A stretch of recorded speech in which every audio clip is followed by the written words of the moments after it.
sa paghatag og kinabuhig pagtagad ang first letter sender na karong hapuna.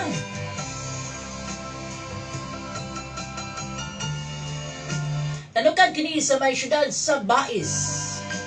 Matod pa ni Miss M, nakaingon ko nga mausab ang batas o pagkatao sa ako ang partner sa pagpanahon nga magminyo nami apan wa gihapoy kausbanan ato maminaw na niyang kaagi.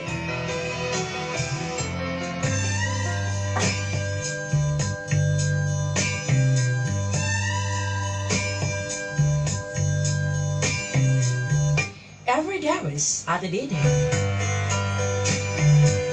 Sugo sa may kamatasan mayong hapon nga na kanimo ate. Sa mga naminaw, nagmahal, ug nagsunod ni makalingaw makadasig matulukibon nga programa sa kapunon ang mga buhing handumanan uban sa mga awit.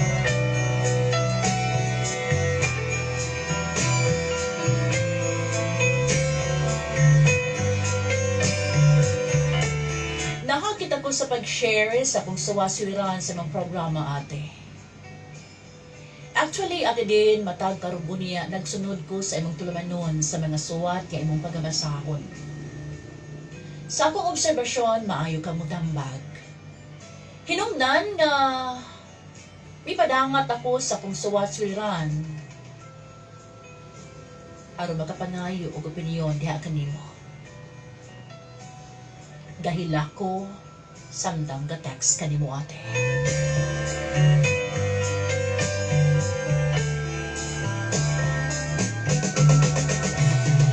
Ako din si Miss M of Bais City. Labihan kabait, sakit, og dili mahantos nga kamingaw sa ako usab kini nga pagkadalaga. Labi na ning panahon nga sa akong sitwasyon ate. Nagabaton kong kaipon nga labihan kabuloy ako. Kaipon nga labihan kusog mamuyboy ug manapat pagayod at deden.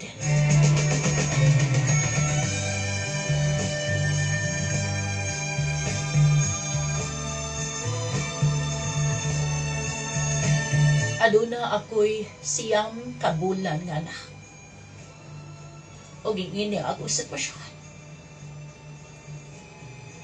Nakaso lang ako ang dalamhan, ang ako kuna-kuna o naglipog ko. Akon mo pauli ko sa ako mga ginikanan. Dugang usab ako problema gato kanila. Kay pobre man kaayo usab kami ate.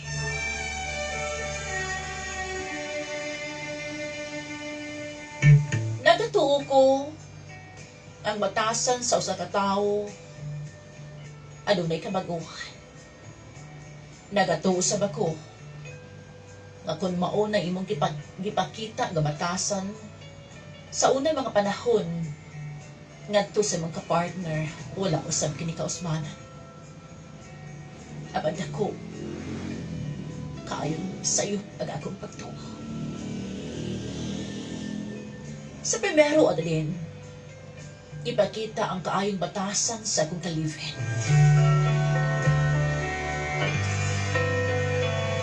Hinungdan sa dihang mingon siya kanako nga dalon ko niya dinhi sa lalawigan sa Negros Oriental. Ano mag-ipon mi?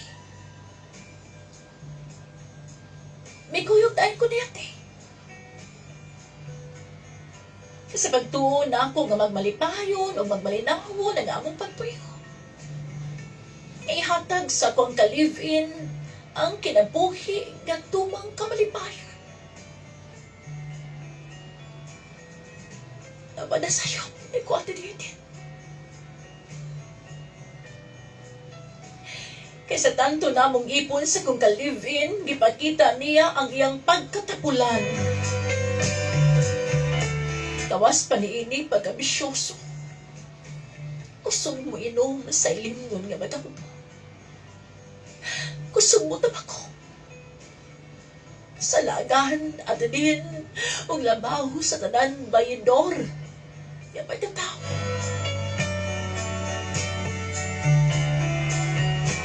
Kapag akong giantos ang tanan. Kaya nagdahom ko nga mausap na magpag-o siya. Apan misamot maninuon, pag-abot sa pagkatuig sa amo ang pag-ipon ate. Karon na kami, anak, siyang kabuwan. Nagtuo ko nga akong anak, may maghahatag ka ng pagdasig. Naman yung kamot siya. Naman muli akong gihatan siya.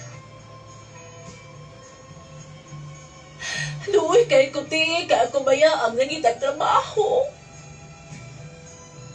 Moato bagus maul. Ug dadun ng taon nako ang akong siyang kabulan nga anak.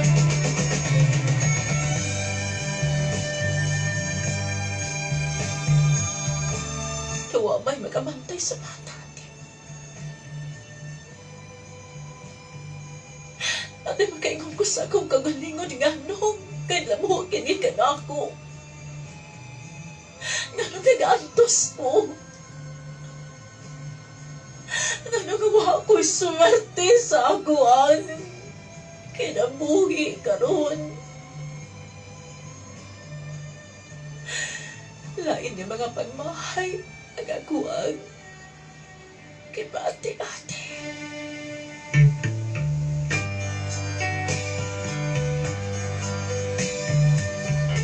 Laliman ka din. Niha pagin mismo sa amo ang panimalay.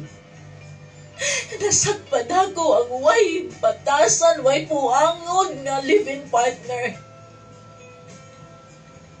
Nga dito naglukanay, nagpalami. Kauban sa iyang babae, ate.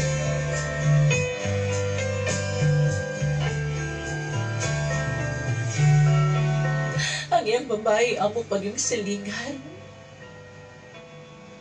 Kanaman ikaw gid mismo ang makakita sa duhan nimo ka mga mata nga giluiban ka sa imo ang partner. Ayong ipatay di. Apan ako siyang ipasahilo sa pagtuo nga magbago kaya nasakpan na gud nako. Tapos pa hindi na ano na kami anak. Sa panahon nga, gigan siya sa laag, ate. Pag-abot, humog na. Ako siyang gimaymayan, ate Nindin. Ako siyang gistoryahan. Ako siyang giingnan nga nung wala ka mulig sa'yo. Kadaghan kay kong mga trabahoon. Ang manon sayang tubagin. Naghihilasan daw kuno siya diri na ako kay siya kuno ang gabuhi diri ka na ako. Gibakaon ra kuno ko ate. Ako siyang ginubahag ate din. Ibao kini agiya ang obligasyon gabuhion ko niya. Kado naman kami anak. Ang bilay mo ate. Kipanabatan ko na yan. Galasod ko ginawa ni atong panahon na kigituo ko na yan ate. Nangahigog damang sa mga silingan. Gani na kaihin ako ni atong panahon na sa iyang pagtuok dali ka na ako. Yang gisumbag. Yang gipadabatan ng akong naong. Nabuko lang akong bunan ni atong panahon na ate Didin. Sayang pagpadapat ka na akong gisigihan ko nagbuhi-buhi. Nga gipakaon na ko ko niya. Wala ko na ko'y pulos nga pagka-partner.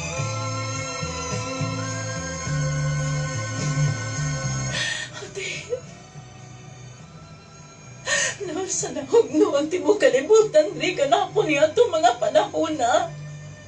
Aba naman ako'y tao. Nga madangpan kay mahadlo ko nga masayo ng ako mga ginikanan.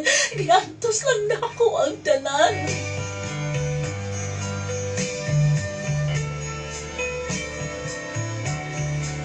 Kadiliw sa mga ganahan nga babala ka. Ug masuko ang akong mga ginikanan.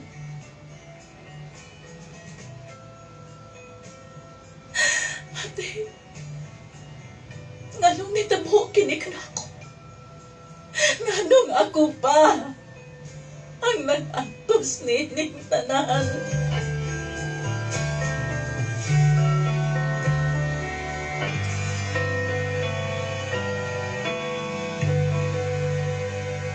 Lalo na pa kahit kabaguhan ang akong kalifin natin. Kawag magnaminaw. Matagan pa na akong laing tsansa nga magbago siya. Nagikan saya ang pagpadapat. Pagpasakit ka na ako.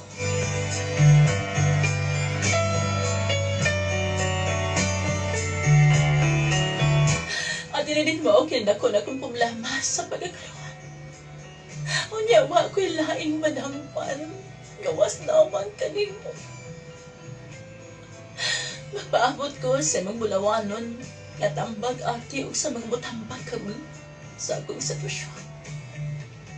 Ano nagkukuto ba na din o naghaming salamat? Kinintanahan gikan ni Mrs. M. sa Bayi City.